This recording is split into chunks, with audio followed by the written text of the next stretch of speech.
حضرت be be Fatima سلام اللہ علیہا ارشاد فرماتی ہیں کہ جب خدا کسی کے دل میں خیر پیدا کرنا چاہتا ہے تو اس کے دل میں مولا علی کی محبت ڈال دیتا ہے۔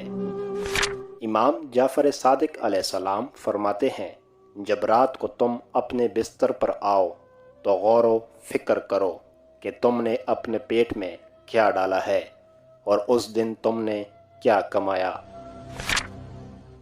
خدا کی قسم نیک لوگ کامیاب ہو گئے، تم جانتے ہو کہ وہ کون لوگ ہیں، وہی لوگ جو چونٹیوں تک اذیت نہیں دیتے۔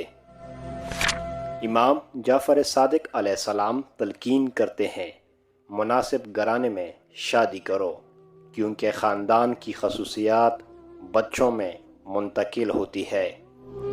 لوگوں کو راضی رکھنا ناممکن ہے اور لوگوں کی زبان کو خاموش رکھنا اس سے بھی مشکل ہے۔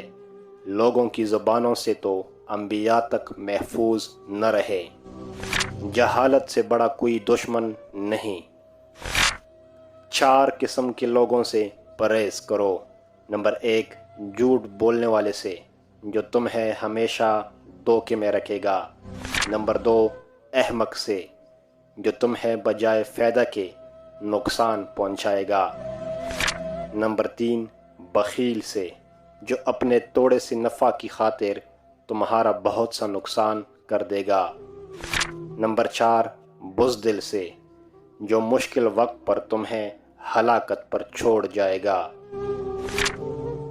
اس شخص کی دوستی میں کوئی اچائی نہیں ہے جو تمہارے لیے وہ کچھ پسند نہ کرے جو اپنے لیے پسند کرتا ہے۔ کسی پہاڑ کا اتنا بوجھ نہیں ہوتا جتنا کسی بے قصور پر تہمت لگانے کا بوجھ ہوتا ہے۔ ہر چیز کی ایک بنیاد ہوتی ہے اور اسلام کی بنیاد ہم اہل بیت کی محبت ہے اور اس کے بغیر ایمان ناقص رہتا ہے۔ امام جعفر صادق علیہ السلام فرماتے ہیں جب تمہارے دل میں ہماری محبت کی ٹھنڈک محسوس ہو تو اپنی ماں کو دعا دو، خدا کی قسم تمہاری ماں کی نجات کے لیے یہی کافی ہے کہ اس نے تمہیں ہماری محبت میں پروان چڑھایا۔